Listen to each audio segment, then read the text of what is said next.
Okay. Sweet. All right. Anyways. What's up, everyone? My name is Corey, aka Zealous Coach on Instagram. But yeah, you can just call me Corey. No big deal. I wanted to record this video. The purpose of recording this is I was going to do a little bit of wrist extension work myself, mobility wise.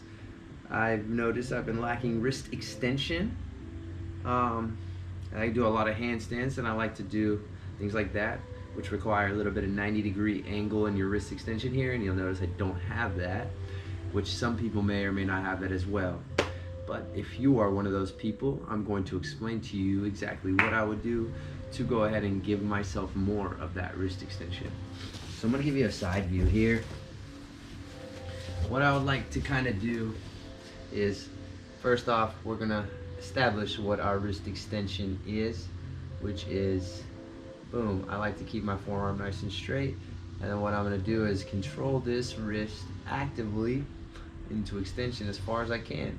So not quite 90. So figuring out where that active range is.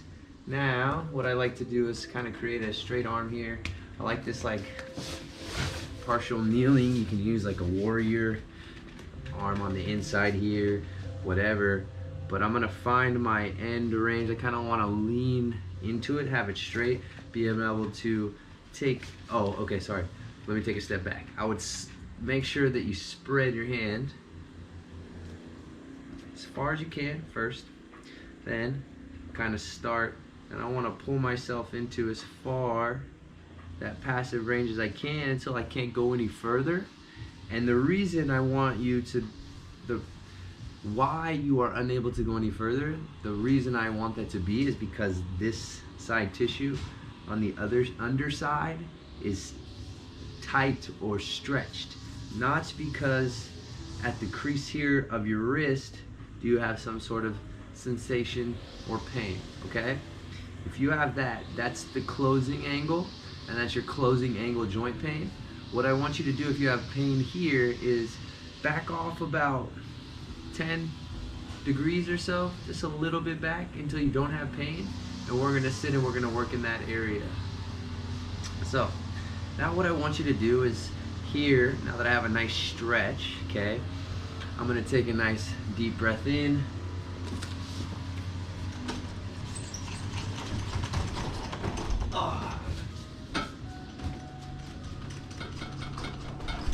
The world doesn't care. It keeps doing what it needs to do. I picked the best times to record. All right, so back to what I was saying. You'd have that splice, find that nice stretch on your forearm here. Here's where we would take nice deep breaths in, and actually we would go ahead, and I personally use my phone. I set a timer here. I'm looking for about a 2-minute interval. So roughly 2 minutes. Then what we're gonna do after that 2 minutes of slow breath in, slower breath out, 4 seconds in, 8 seconds out. Ay, ay, ay.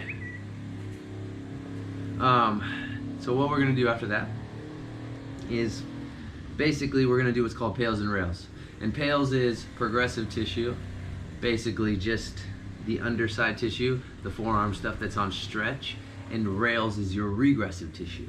So that's this closing angle side. So that's gonna be the top of the forearm stuff, okay? So in the first portion, we're gonna do what's called ramping up. If you don't know what irradiation is, what I want you to do is go ahead and go out of this video, go back to the video on irradiation and learn about that, and then come back to this video and you can proceed, okay? So we're gonna ramp up from 0 to 100%. By ramping up, all I mean that is basically is, say there's like a nice fancy machine right here and I have all these electrodes tied onto my body, all right? So when I'm ramping up from 0 to 100%, say I'm at 20%, all that's telling me is that chart is saying I'm only releasing or utilizing 20% of energy, okay? So we're gonna work our way up to 100% of energy. Boom. So now we're at that 2-minute mark. What we're gonna do for Pails is you are gonna pretend like you are gas pedaling with your hand through the ground, okay? So you're going to try to drive that hand through the ground for Pails, and rails is now all you're going to do is you're going to try to get as light as you can on that hand. So you shouldn't really necessarily be able to lift your fingertips up, but it's as if you're trying to pull your fingers and your forearm closer together. All right, so here we go together. Take a nice big breath in, pack that air, irradiate, find some tension, start to actively Pails or drive that hand into the ground at 20%. Let's work our way to 40%. But what I want you to do now that we're at 40%, I want you to go from 20 to 40, and don't skip any numbers. Don't just go 20, 40, go to 21, 22, all the way to 40, all right? Now let's work our way to 60. Here's where we're at 60. We're making sure the rest of our body's nice and tight. Find 80. Now, give me your safest, but your greatest max effort. Driving as hard as you can that hand into the ground. I'm trying to press through that ground all the way to the other side. That ground is not letting me do that. I'm making the biggest dent in the ground as I can. Hold that for 7 more seconds.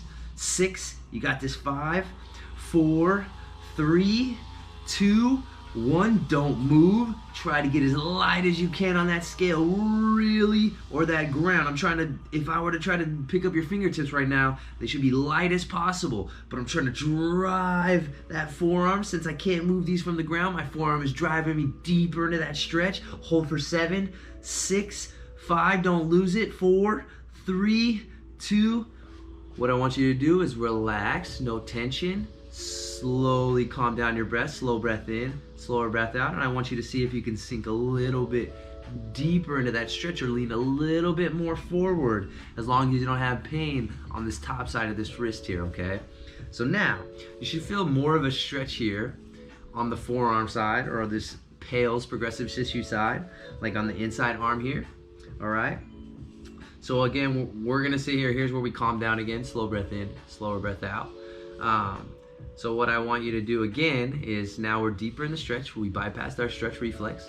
So when we go to actually Pails and rails again, when we do that one more time right now, don't expect yourself to be as strong as you were just a moment ago, but I still want you to give you the best effort you can, all right? But definitely listen to your body, and if it's telling you something, if I cued you to 100% and your body's trying to tell you not to go that much, back off a little bit, it's okay. I respect that, all right? Your body knows more than I do, all right? So here we go. Take a nice big breath in. Pack that air in your stomach. Squeeze, irradiate, squeeze the rest of your body. Actively start to gas pedal that hand in at 20%. Start to work your way up to 40%. Find 60, 80. Safest, greatest, max effort. If I try to lift this hand, these fingertips up off the ground, I shouldn't be able to. They'll smack right back down. You've got that. Squeeze and hold. Don't lose that. 10 more seconds. 9, 8, 7. Everything you got. 6, 5. Don't be afraid to shake. Squeeze. Don't be afraid to. 3.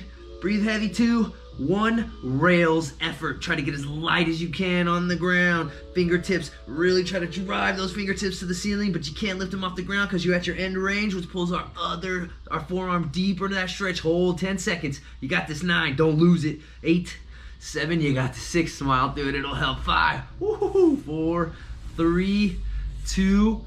Slowly start to ramp down. Start to recover, a couple recovery breaths, sink a little bit deeper into that stretch. 3 or 4 recovery breaths. Feel that stretch, and then slowly take yourself out of that, nice and easy. Right now it'll kind of feel like, whoa, that really wasn't supposed to happen, but I promise you it's okay. Slowly let that come back. Now, we're gonna do a wrist car, and if you don't remember what a wrist car is, you can go back to the cars, but we're gonna do this right here. We're gonna check in. So, reminder of what a wrist car is: you have swivel, and you have flexion, and you have extension. I'm sorry, flexion and extension. So, what we're gonna do is we're gonna take it in, pinky into the midline. We're not gonna move anything but that wrist. Scoop down into extension where we were just working. Bring that all the way up into flexion, making sure those fingertips do not get any sort of bend or curvature to them, keeping them nice and straight, all the way back up, down, and let's go back that other way. Out at the thumbs, scoop down into extension, Bring it up at midline at the pinky, all the way up into flexion here, out at the thumbs again, down into extension, up, and so go ahead and give that a try on both sides. Let me know what you think. I sure hope that this helps with your wrist extension. So what happens is, to kind of give you a heads up, basically what we did was we bypassed that our stretch reflex. So now if I check in, you'll notice my wrist extension is a little bit more than it was a second ago. But that's not going to be permanent.